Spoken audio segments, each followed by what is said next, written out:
Ekranda çıkma. Çıkçı ekran alandan çıkma, alana gir.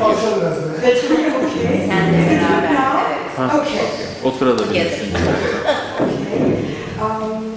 We were, as I said, with my classmates, we were newly graduates, and in 1999, towards the morning, this earthquake news appeared in television. We also felt it in Istanbul. And then we found ourselves with my classmates in the big garden of the Cerrahpaşa Medical Faculty with AKUT and NGO, who is ready to take medical doctors and healthcare professionals to basically Izmit, Adapazarı, where the earthquake happened. And we found ourselves with some medical students, with some classmates in a bus. And I remember these three questions I couldn't really forget, and at the end, later, it happened to be affecting me so much that I decided to specialize in medical ethics. A 50-year student is sitting next to me in the bus and asking me, because the last stage I made in medical faculty was forensic medicine, and in forensic medicine we had some lectures about malpractice, you know, and then the 50-year student talking to an abla, we call the older sister abla in Turkish culture. So she said to me, abla, we are going to the earthquake place, but if we do something wrong, do you think we will be sued, or what will we do if we are sued? It was such a question that I never thought, and I never thought that somebody told me. And the second question, we are in the bus, who do we help first? And I was very shocked with the questions. Now we know it's a triage ethics, we will listen to a nice presentation. I had no idea how to choose to help first. And the third question, when can we stop applying first aid? How do we know that it's enough? And with all these questions, we are going to the area, and some AKUT members and some professors who came with us, trying to give us some examples. All these questions that, of course, afterwards, after the event, as Marlon very good explained, we were also traumatized. My nightmares did not stop for some time after 3 days spending in the area. And now, in my ethics lectures, I know that if we stay in our skill limits, if we do not go beyond our skill limits, if we do not help to have a reward or to be famous, you know, in the area, I have seen some medical doctors and medical students, they are trying to apply first aid and trying to at the same time pose to a journalist. Now we know that it's ethically totally wrong. You know, we totally should focus on our patient or to the victim.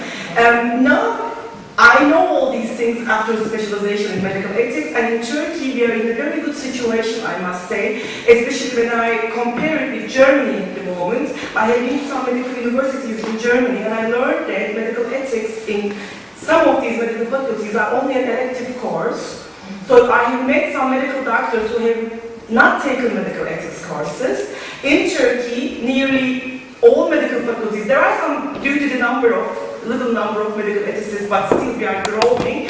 It is not an elective course, it is in the curriculum, and I teach, and all my medical ethicist colleagues are teaching to our students that we will not be sued, according to also in the literature, good Samaritan laws. If you really do it for the sake of the victim, there is no problem.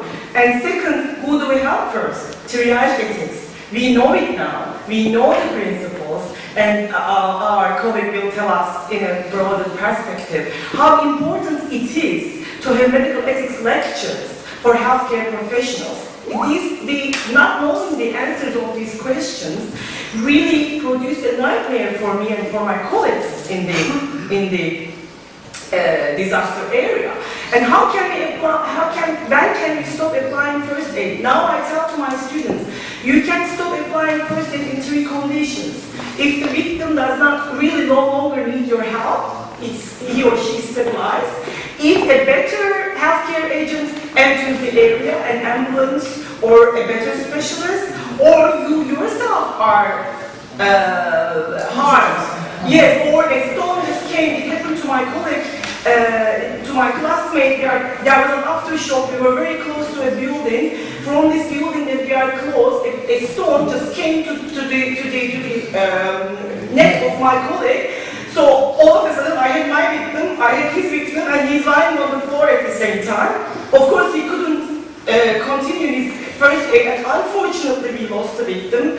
I mean, I don't want to tell the psychological effects on me afterwards, but at least I know that what he did was right, because he was bleeding so much, and he started to take care of himself.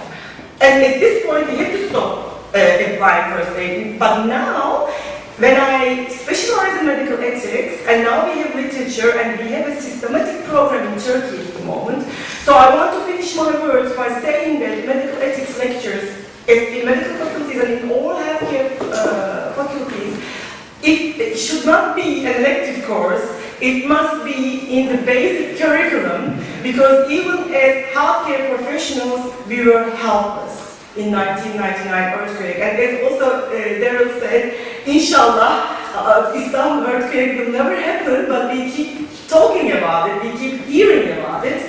So it is very important to know that we have in Turkey healthcare professionals at the moment who know medical ethics, who know the dynamics of triage, who knows when to applying first aid, and I want to say thank you.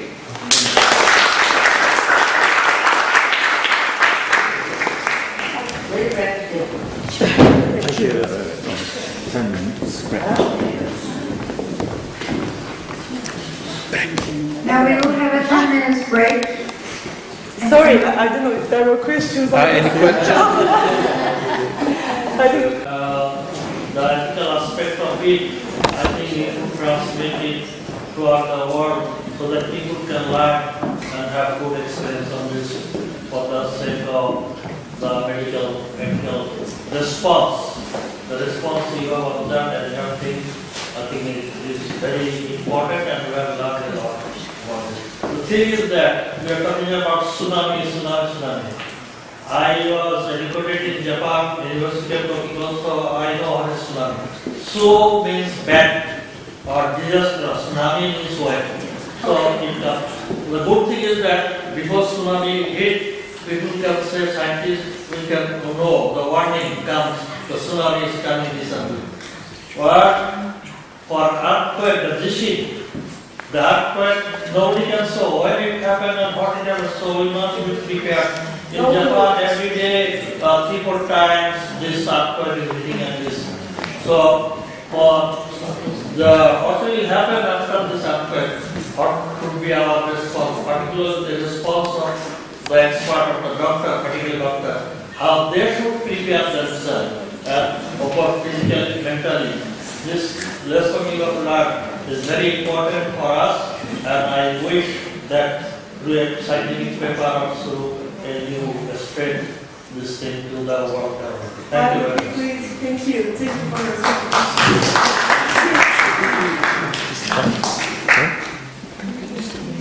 Bit of time? I think we start. Time is finished, I think. Thank you. Okay, please ask me.